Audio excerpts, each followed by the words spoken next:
right, we have any WWE fans in the house? Can I hear a yeah? All right, well, I know if we got WWE, then I know we got some Mick Foley fans in the house. All right, waiting in the wings, the hardcore legend himself, whether he's Mick Foley, Mankind, Dude Love, Cactus Jack, he is without a doubt one of the most awesome wrestling icons of all time, Mick Foley! Lee, Foley, Foley, Foley, Foley.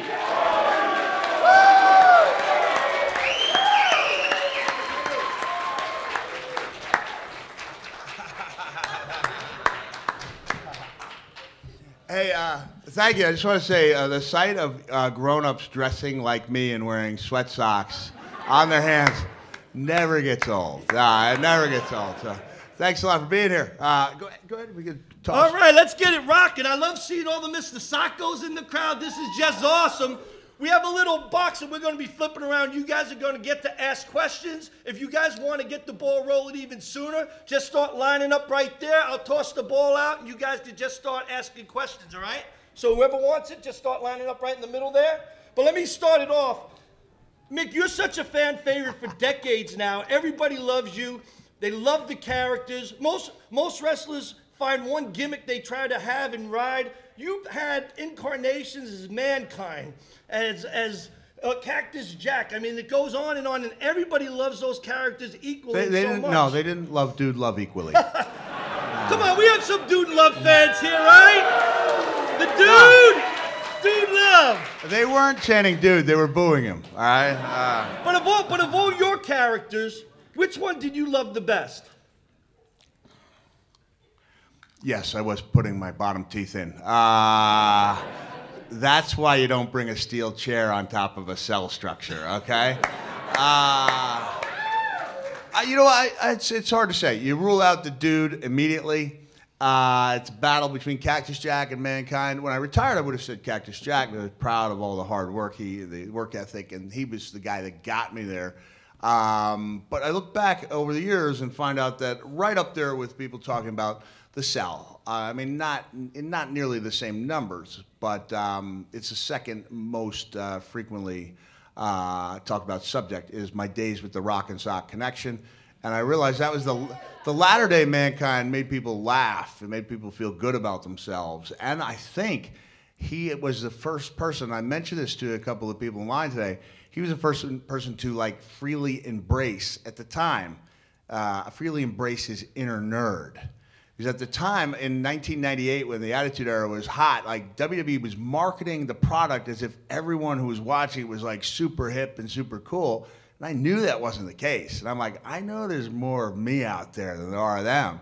And so I started putting, you know, my inner nerd out there for people to, you know, just to sample, and they liked it, you know. And it went on, in my mind, it was no doubt played a major role in, you know, the biggest few years of my life. So I love that character, partially for that reason.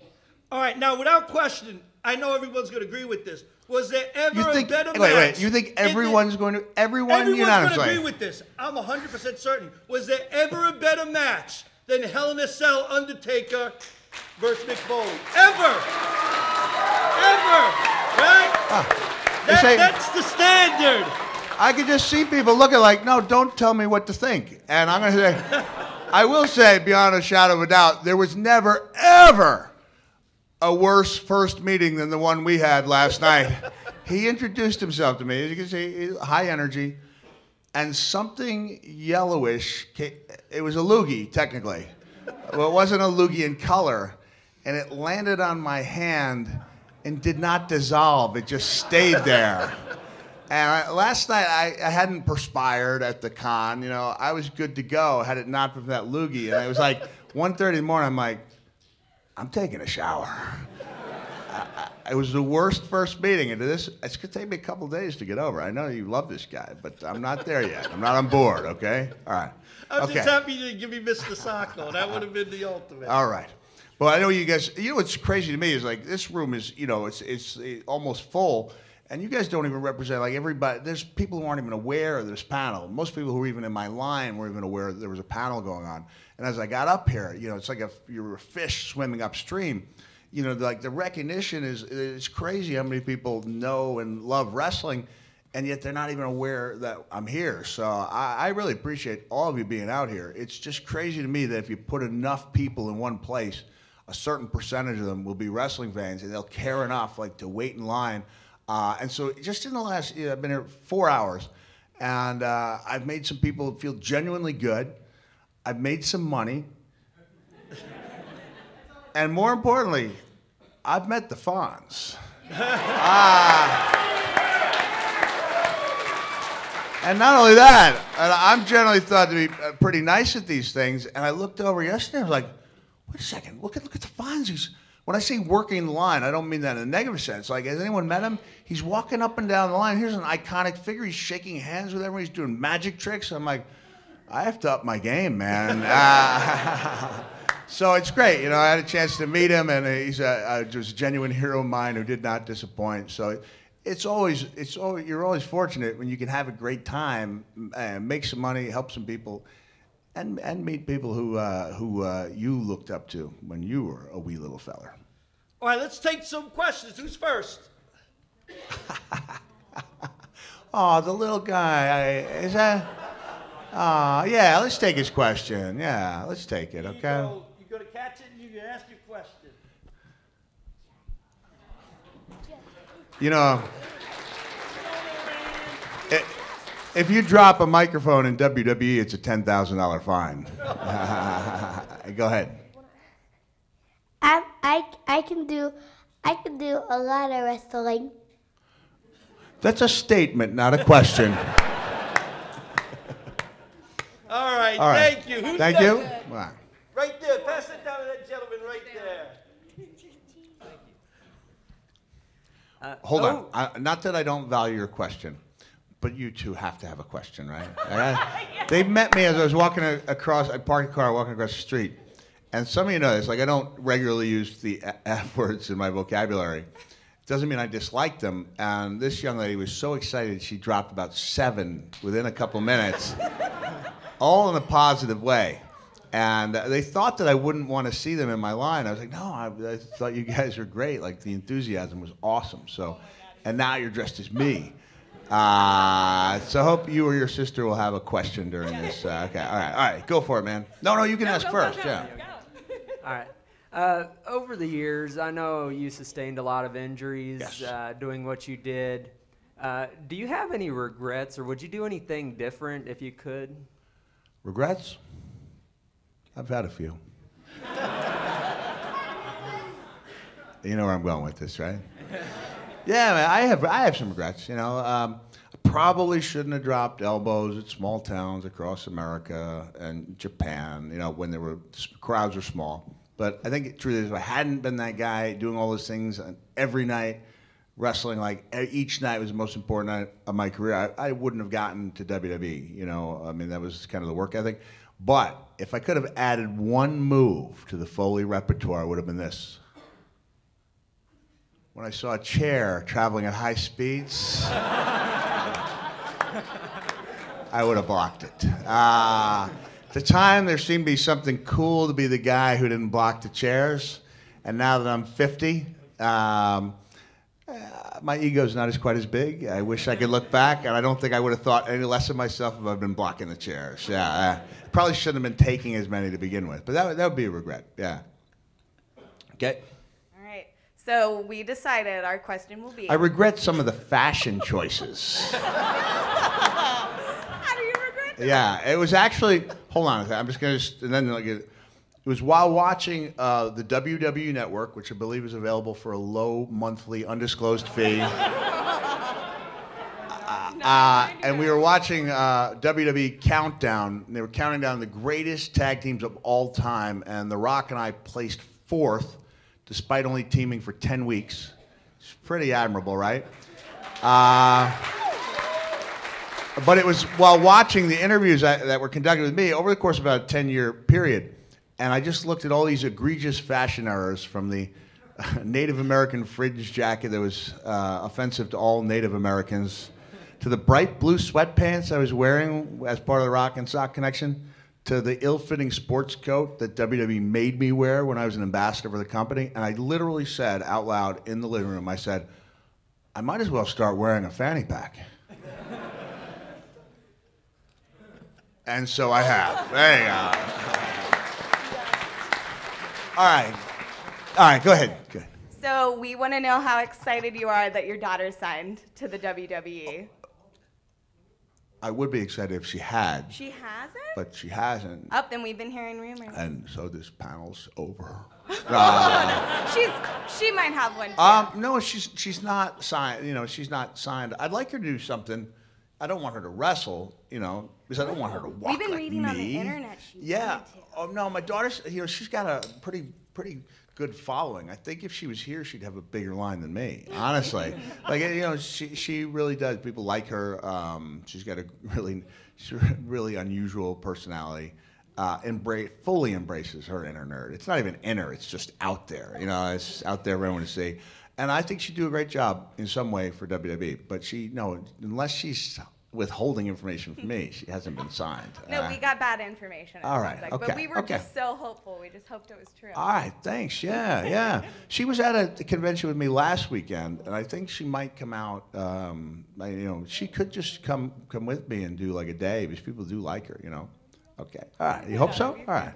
Good question. You got it on the end. Other guy. Yeah, we show favoritism towards people who dress up as me or wear my merchandise. All right. I'm going to continue in the same vein then. Did you have any advice for your son when he signed with him? My son is part of the creative team. He's a writer's assistant. And I saw something on the internet that said, is Dewey Foley to blame for Fastlane, yay or nay? I thought, first of all, I don't think there's anything to blame about Fastlane. I thought it was a very good pay-per-view, and maybe it had a predictable ending, and people were angry about that. But when I see 3 really good matches and 2 good ones, I think that's worth my $9.99 for the month. But if someone thinks that a writer's assistant is to blame or to credit for a pay-per-view, they don't have a full picture of what he does. You know, if somebody wanted to blame him for head writer Ed Koskey's coffee not having enough cream in it, he might take the blame for that, because that's what a writer's assistant is a very menial job. I mean, it's a long hours, very thankless job. It doesn't pay very well, but that's what he wanted to do, and that's how you go about doing it in WWE. They insist that everybody start at the bottom. Shane McMahon started setting up rings. Stephanie McMahon started in the marketing department. Little story, when I met Stephanie when she was in marketing, she had me, we were at a party in Orlando, okay? And it was at the Disney World Boardwalk Hotel. And I was supposed to dress fairly nice, and I showed up in a tuxedo, okay? And it was like 105 degrees. And she's like, Mick, you really don't have to wear that. And I was like, no, Steph, I feel like if I'm representing the company, she's like, I feel so bad for your sweating. And she said, you really don't have to wear that. Just take off your jacket. I said, are you sure? And she said, yeah. And I took off my jacket, and it had no sleeves, and the bottom was all jagged. So it was a Mankind shirt. So it was either one or the other. Like, there was no middle ground. There was no, it was either Mankind or formal, nothing in between. So, yeah. But everyone at the company starts out on the bottom, and that's the way it should start. Okay? Thanks. How you doing, Nick? Pretty good? I'm a long-time wrestling fan. I can remember you from back in probably the late 80s, early 90s. Talk a little bit about your match with Vader. Which one? Well, the one with the ear incident. Yeah, the one with the ear incident. Was anyone here 2 years ago? Yeah. Now, the reason I came here 2 years ago, I had done a show at Comedy on Broadway, right, in Lexington. And we had a big crowd. And so, you were there? Yeah. And so I was asked about doing this convention. I said, well, clearly anyone who wants to see me in Lexington already has. And then I found out Vader was going to be here. And so I committed to doing the Sunday, because the Sunday 2 years ago, there you go, you got it signed, marked 20 years to the date. And if the people don't know this, especially women, they might feel a little weak in the stomach here, but 20 years to the date that I lost my ear while wrestling Vader in Munich, Germany. And I remember texting him and saying, Leon, are you going to be in Lexington, on such date? And he said, yeah, but I didn't tell him why. So when I arrived, he still had no idea why I had been there. And I was like, I'm here to commemorate the 20th anniversary. So he had no idea, and he joined me in a panel, and we had a good discussion. But Leon was brutal, man. I mean, brutal in a good and bad sense. But they put me together with Vader because as Cactus Jack, the character took off in a good way. Fans, started cheering me after a while. If you're good enough at what you do, being bad, fans will gravitate towards you. I mean, they did it with Stone Cold, did it with The Rock, and not to that extent, but fans were definitely starting to cheer for me. So when the turn happened, things went well, but it was really difficult to get sympathy because fans had been told for 3 years that I not only did not mind pain, but I thrived on pain. Difficult to go out there, when people, to get people emotionally invested in a situation they're told that I enjoy. And the difference was when I wrestled Vader, he was so powerful and was so much bigger than me. And I mentioned this in a special I did for WWE, but I was there on 4 occasions at Center Stage Theater in Atlanta, Georgia, when you used to look at a chalkboard that would list the evening's matches. And at that time, they had a lot of matches, one-sided matches, where local wrestlers would be brought in. And they'd have matches with the top stars, and that's how you moved your way up. But on 4 different occasions, I saw wrestlers who were listed against Vader retire from the business. They just looked at their friends and said, "This business isn't for me, Joey." And I'd watch as they walked across Peachtree Street, never to be seen or heard from again. No one thought any less of them. And but when I wrestled Vader, fans got behind it, and so we did a big angle, and we had big matches. And the only shame of the match in Munich, Germany, is it happened in '94, not '93, when we had our program. And even when I was on the way to the hospital, I'm in the back of the ambulance, and I'm a glass half full guy, right? A regular guy might be thinking, what am I going to do? I lost my ear. I can't wear sunglasses. I have to abandon my dream of being a carpenter. Nowhere to put the pencil, And I'm glass half full. I was like, hey, I'm in the only line of business where losing an ear is not necessarily a bad thing, And then they just didn't do anything. They didn't give us any promo time. Like, that was the downer for me. So, and that was when I decided that, there really wasn't a future in WCW, which turned out to be the best thing, because had I not given my notice over that issue, I would not have gone to WWE. Things wouldn't have transpired, and I wouldn't be here. Right here in Lexington, Kentucky. There you go.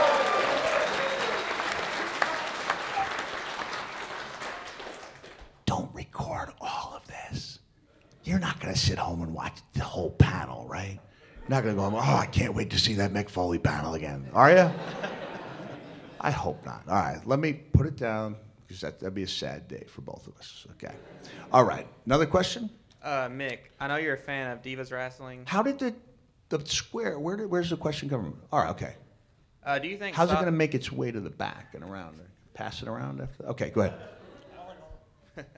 Do you think Sasha deserves a singles match at WrestleMania instead of a triple threat? Do I think Sasha? No, all right, the question is, you have a microphone so everyone can hear it. Do I think Sasha Banks deserves a singles match at WrestleMania instead of... No, I'm overjoyed with the triple threat. I think Becky Lynch did such an outstanding job the course of the last several months, especially building up to the Royal Rumble. It was really, I think, a beautiful job she did, in that she was able to create sympathy by being vulnerable, which a lot of wrestlers can't do or are unwilling to do.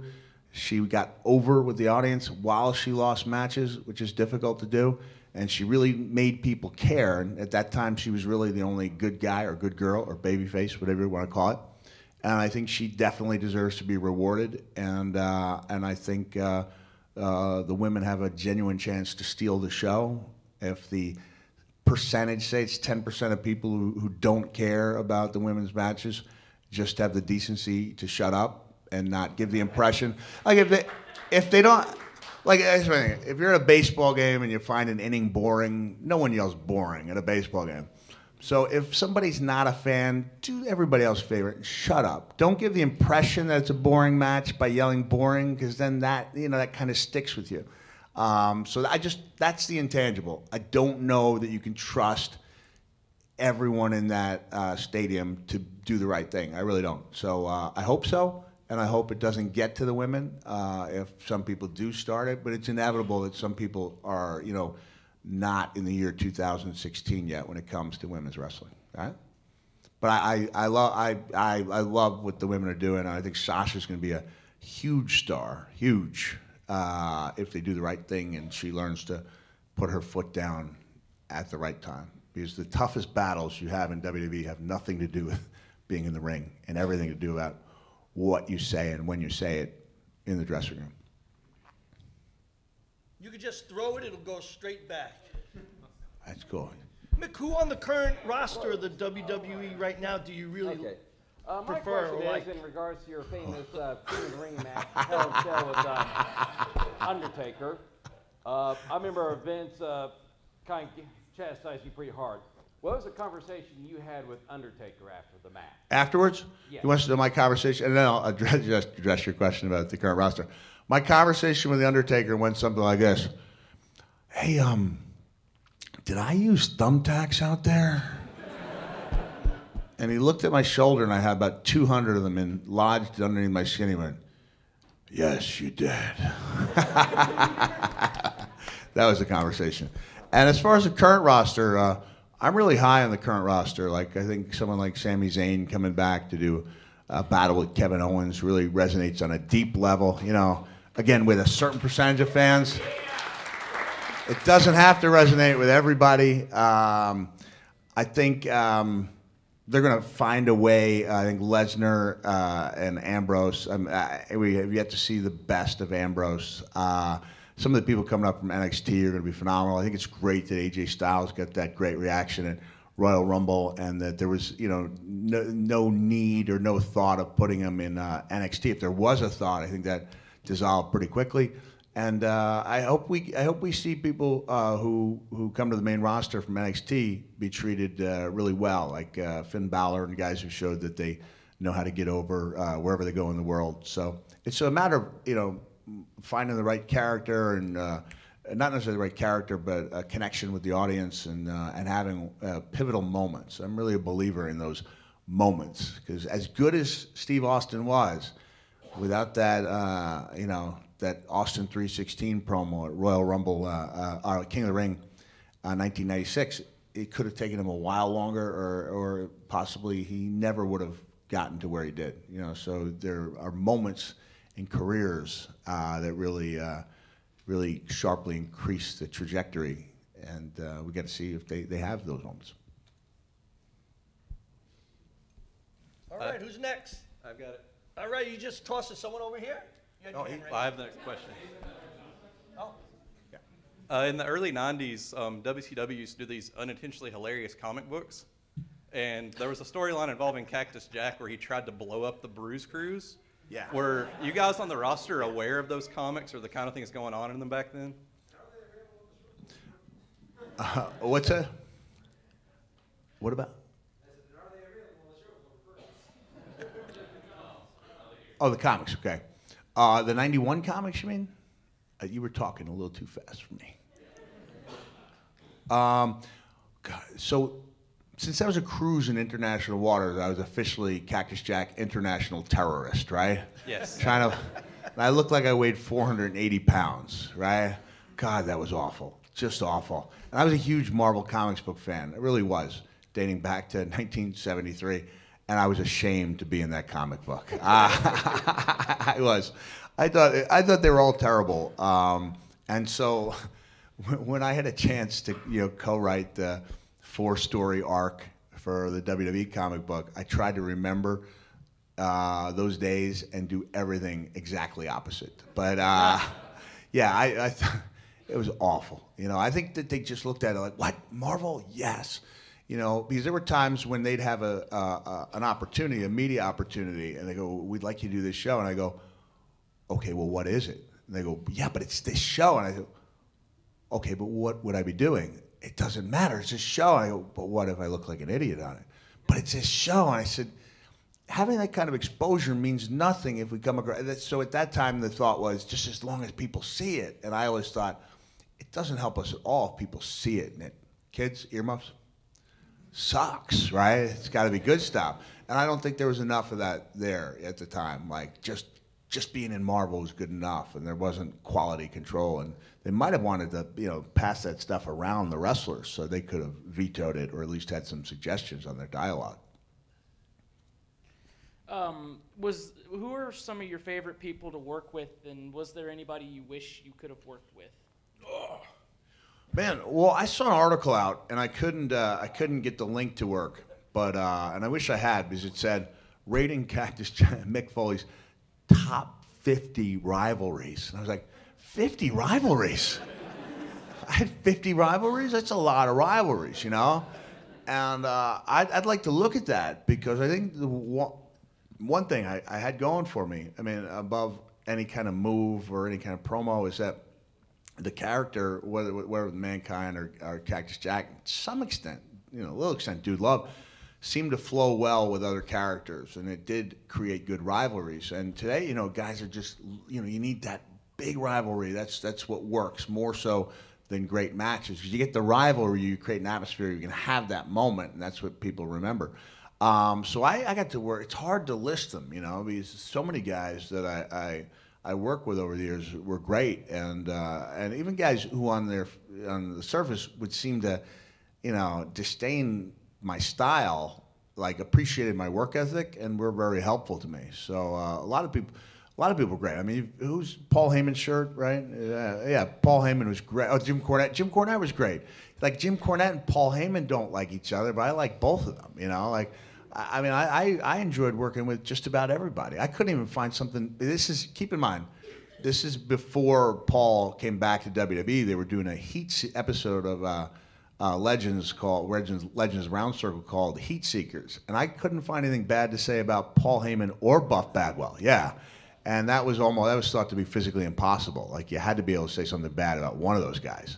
And I liked them. So, I enjoyed working with just about everybody. Some, the two pivotal, I'd say, the two most important rivalries I had was staying in 1991, because that put me on the map in WCW. Without that first rivalry, it would have been a real uphill climb. And then The Undertaker in 1996, but I can't leave out my rivalry with Terry Funk, and that's Funk with an N, in case your parents are worried about my language, because the stuff we did to each other would have landed us in jail in most countries in the world, but we did it out of genuine interest in building whatever promotion we were in. The one guy I wish I'd wrestled, not going to be a popular answer, but I wish I'd wrestled Hulk Hogan. Aww. I do, yeah. Wish I had. Yeah, we're good. We would. I think so. I think we would have had a methodical match. That's wrestle speak for slow moving. But I think we could have. I think we could have told a good story. And I know Hogan's got his detractors, but if anybody says it's not a big deal to be in the ring with him, they're lying. Because I know when I did my two promos with him, and you're face to face with this guy who's larger than life, it's pretty surreal. It was almost like meeting the Fonz today. Yeah. And not quite as good, and the Hulk wasn't dressed in a green cardigan either. But all right, who's got the next question? Go ahead. Am I allowed to hug you? Yeah. You want to wait till the end? All right. Okay. All right. Okay, you can come up here and hug me now if you want. Hey. All right. I actually caught it. All right, there we go. There we go.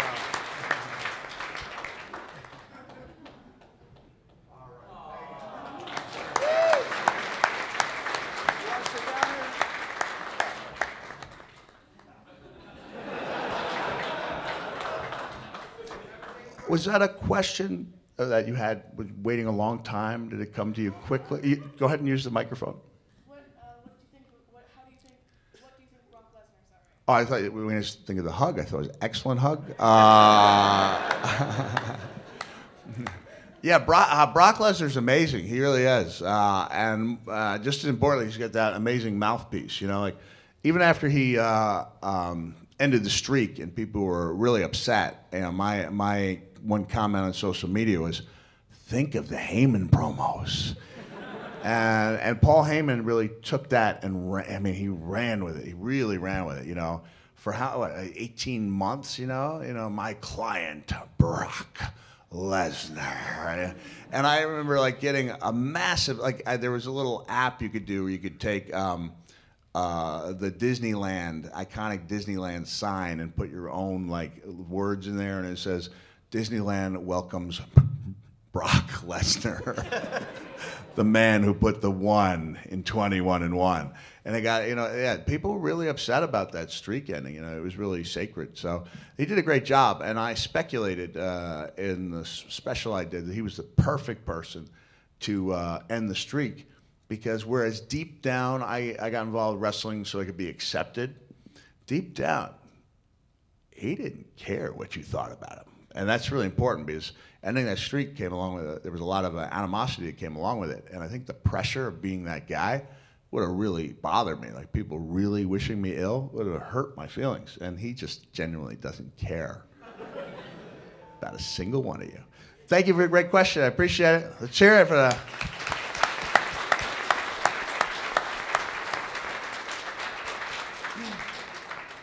Okay, so I was going to ask, who came up with the idea for Commissioner Foley? Because I know there were some hilarious scenes backstage. I never knew where your desk was going to be or if you were going to be on the golf cart, and then you would set up great matches. I look forward to it every week. Thank you. You know, while I'm doing this, I'm not looking at my phone. I'm going to try to find something that can work with this story. I'm going to try to tally. What I did was when I retired for good the second time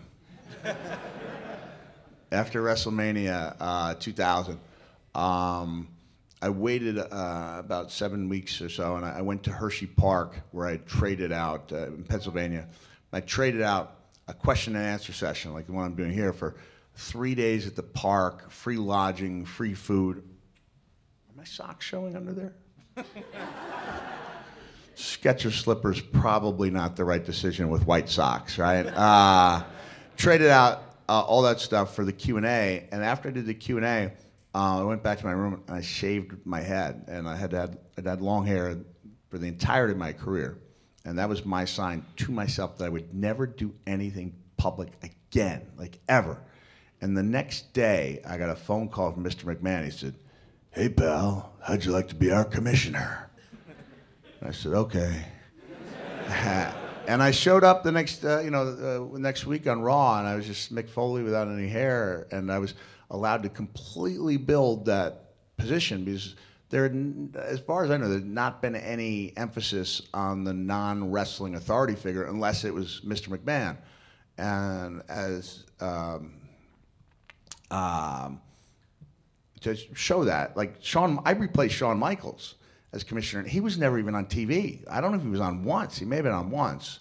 And I think it was Jack Tunney, when I was growing up, would be on once every like 6 months to make an announcement. Sergeant Slaughter was hardly on. And so we were able to really popularize that, and I just kind of did whatever felt natural. You know, they didn't really have any parameters for the jobs. We just made stuff up, and sometimes it worked, sometimes it didn't. But every day I was throwing stuff. Every week I was throwing stuff all at the wall and seeing what stuck. And one of the things we threw at the wall was the different offices. And there was I think you'll like this.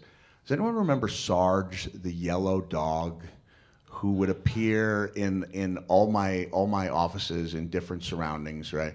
When I had my office in a washroom, Sarge was like in the spin cycle, right? When I had my office in the women's bathroom, they cut to a scene and Sarge was sitting on the bowl reading a mini newspaper. And Sarge was a gift to me from a little girl from Canada, and she'd asked me if I could maybe use this stuffed animal on TV once. And then we used it every week for 6 months. And I just got a letter from her. I hadn't heard from her since she was a little girl, and she said, Wow, this is surreal. My name is Talia. You might remember me as a young fan who gave you a stuffed toy years ago. I got married in October, and my sister surprised me with a personal video message from you, something I could never imagine receiving. I'm sorry it took so long for me to thank you properly. To be honest, I've been thinking about what to say for months, and I come short each time. I can't even begin to describe to you how happy the video made me. The fact you remember me after all this time is incredible, to say the least. I remember how excited my family and I were to see Sarge pop up on Raw and SmackDown every week. I recorded the moment on some VHS tapes and give them a watch every few years to reminisce. The photo and books that you signed for me in the past have followed me to 4 different homes and even out of the country as I grew up. Your kindness has been a huge influence on my childhood that I will always cherish, and that video message is just a reminder why I've admired you for all of these years. Pretty nice, right? Yeah.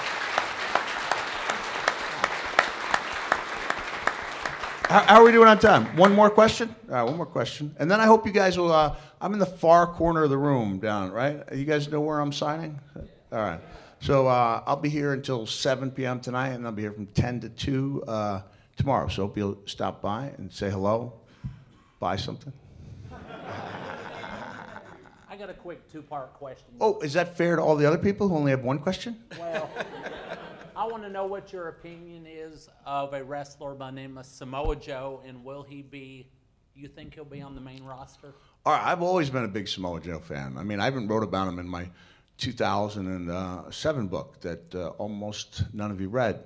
But, actually, 2010 book. And I always thought Joe was great. I thought he was one of the best guys in the business, and thought he was really believable. And I don't know. I don't make the decisions. I don't know who gets the call and who doesn't. No question, he could. He could have a good match with just about anybody. I just don't know what they're looking for. And what is your take on WrestleMania so far? What's happening so far? WrestleMania being run by the same company I hope to start working for again soon. It's shaping up to be an epic card. Epic card. Let's do one more. One more, okay? We need a question that's. So on the Colbert Show, you made a TV appearance and took a very strong anti-WAD stance, anti-bullying. Yeah. And I wanted to know, A, have you had a chance to do any more work in the anti-WAD world, or are there any other issues near and dear to your heart that you would like to, bring forward? Yeah. I think I was actually on Jon Stewart. I did that, right? Not on Colbert. Maybe. I don't know. I drink a lot. I don't know. Can we? Let's put the earmuffs on the kids. I was a senior ass kicker on The Daily Show. Woo! I try to. The last book I wrote for WWE was an anti-bullying book. A Most Miserable Christmas. But the two. I'm a father of a child on the autism spectrum, so I try to create awareness for autism. And I don't know if you guys are aware of the fundraiser I do. For WrestleMania. Any of you guys aware of this? Probably most of you are not. I think it's pretty cool. You would never think. Tell us more about it. The largest donors to the largest anti-sexual assault organization in the United States, called RAIN, really pleasant acronym, really difficult words, Rape, Abuse, Incest National Network, are wrestling fans. We've, last 4 years, we have created a wrestling dream vacation, and people from around the world donate money. $10 at a time, and last year we raised over $100,000, and it's a really difficult subject to talk about. Corporations aren't on board, no one holds golf tournaments, NFL doesn't have a month for it, and yet we're able to take 2 weeks every March and get raise awareness and money, and someone gets the best vacation imaginable. And I think we're just on course in the next few days to pass a total over 5 years, 4 WrestleManias and one other non-WrestleMania fundraiser, pass $500,000 directly to the group. And as a volunteer online weekly for 2 years, I can attest that the need is there, and the every dollar is really well spent. So that's a cause that's really near and dear to my heart, because I know the pain's out there, and unlike a lot of the things and the great causes of people involved in, this one's 100% preventable. So I don't want to leave you on a down note. Like, it's not a down note, but let's have something a little happier than that. So one last question, okay? What's the website? But if people want to join, it's WrestleManiaDreamVacation.org. And the list of things you win is just ridiculous, but people have a better time than they even imagined. Yep. All right, let's go. Will you see me back here? Right here? Yeah. Woo! In this part of Kentucky? Okay, it didn't work. Did it? Okay. Usually you leave a year off. Usually you wait a year, you know. So figure 2018, I'll be back, and hopefully some of you will be too. But no need to wait until 2018. You can come to my table. Just follow me as if I was the Pied Piper. Just follow me. Follow me, my children. Come with me. And today we're raising money for the Foley Pizza Fund. Thanks a lot. You guys have been a lot of fun. I really appreciate it. Let's have a big hand for Mick Foley!